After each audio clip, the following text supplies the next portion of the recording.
This is Valerie Van Boeven with the Senior Care Industry Podcast, where leaders with 3 or more years in the senior care industry share their advice. It's 6 questions in 9 minutes, so let's get to it. All right, so in a few sentences, tell us who you are and what you do. Well, again, my name is Natacha Delince. I'm the CEO and founder of Lamercie Healthcare. I'm located in Ruskin, Florida right now. I am a certified nursing assistant, and I am also a licensed nursing home administrator. And you are a doctor. Yes, ma'am. I have my doctorate in business administration. Yes, ma'am. I love that you are Dr. Natacha Delince, DBA, yes. MHA, founder and chief executive officer. Right. I gotta give you props for all your alphabet. Thank you. And right now, I just opened, like I said, my first adult family care home here in Ruskin, Florida. And what I really want Lamercie Healthcare to be is a tool that the community can use with regard to getting information about home and community-based programs. Yes. My mom was in a facility during the last part of her life, and I didn't know that there were other options for her. She ended up on hospice. She had stage 4 brain cancer, so things developed rapidly, and I didn't know anything about the healthcare industry at that time. It wasn't until after, and I said, well, you know what? How can I make a difference, or my organization can make a difference in educating the community about home and community-based programs. Nice. So tell us about your home just a little bit. Okay. Well, the home is about 4,000 square feet.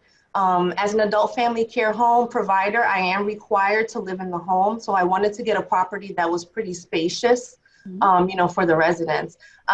We are licensed for up to 5 residents in the home.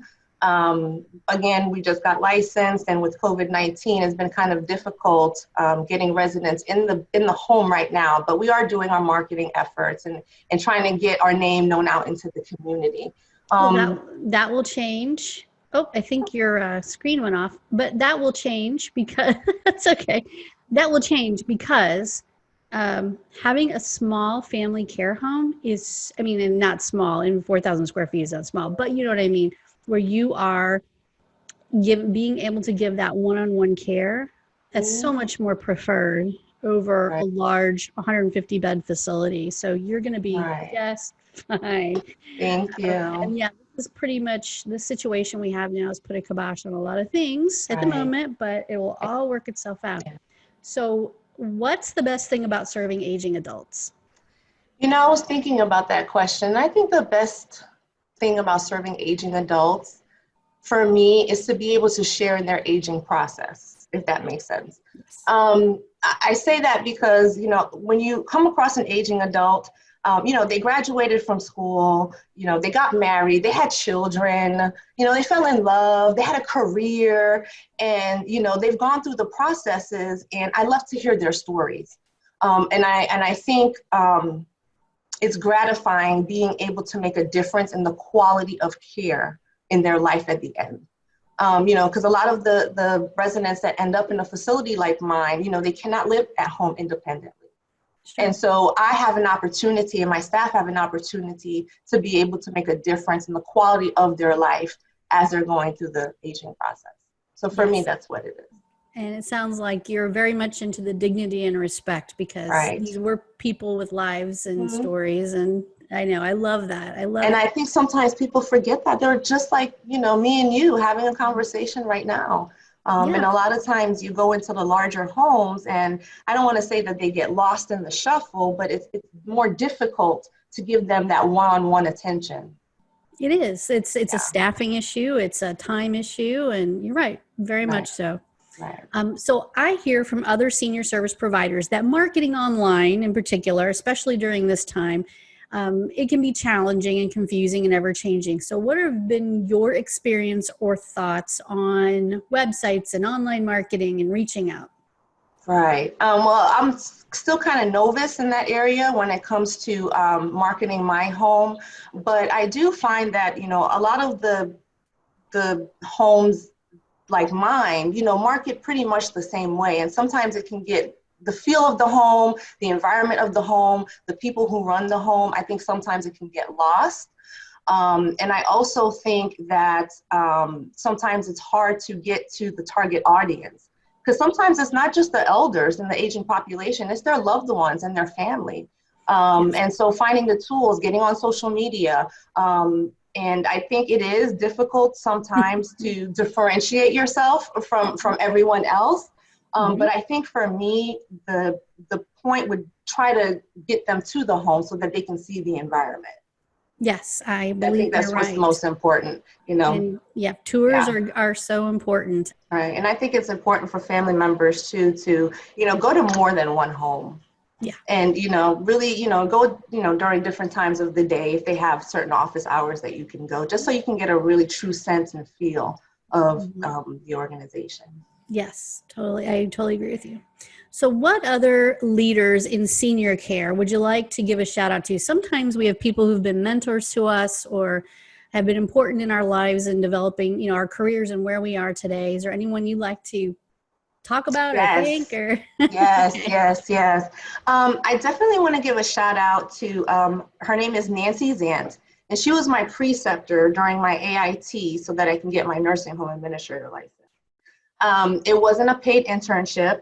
And I'm just so grateful to her that she actually gave me the opportunity, you know, for me to, you know, go through the preceptorship. And so I definitely want to give her a shout out. I don't talk to her too often, but I do try to, you know, keep her in the loop, you know, when I'm doing some things so that, you know, she knows that, you know, I'm still continuing on. And I really do love and appreciate her. Really, I do.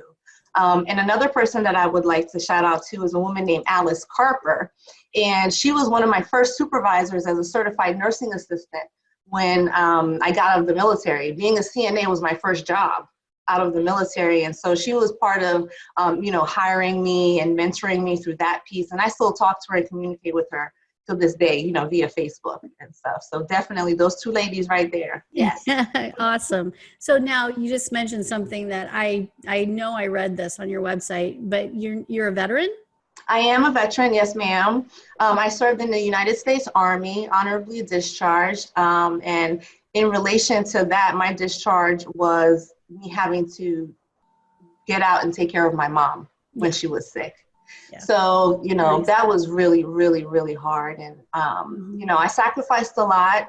You know, it's an experience that I wouldn't want anyone else to go through. And that's why I want to make it a point to, you know, really focus on that education piece, you know, about home and community-based programs, because it wasn't mentioned to me at the time. The social worker at the, you know, doing her job, of course, you know, having to transfer my mom to a skilled nursing facility. But, you know, I had other options. We had other options. And so that's why we do what we do. That's awesome. Well, thank you for your service and thank you for caring for your mom, because I know that it's a challenge, but, you know, looking back, would you have had it any other way? You know, or if you had other options, you would have probably had it another way if you had a small care home like this to go to. Because what a lot of people don't know is, you know, at the end of life for hospice, it's actually authorized in some instances to have it in a small home-like setting like mine. And a lot of people don't know that.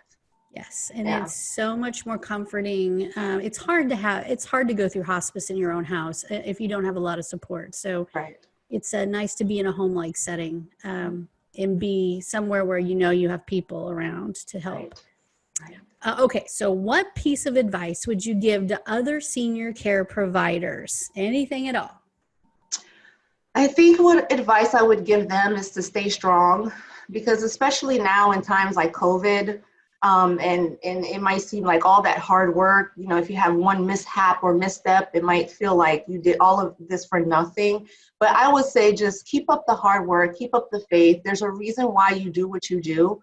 And if your heart is in the right place, it's all going to work out at the end. Nice. Thank you. All right. This is our fun question. When you have a win in life or a win in business, how do you celebrate? You've come a long way. You have this beautiful home. So you've had a lot of wins, even though times are tough right now. Tell us how you celebrate. All right, you might think this is funny, but a good dinner. I agree. A good dinner, whether it's seafood, lobster, steak, I mean, a good dinner, a feast. That's how I celebrate. That sounds great. Yeah, I totally agree. A good steak dinner or a good seafood dinner. Absolutely.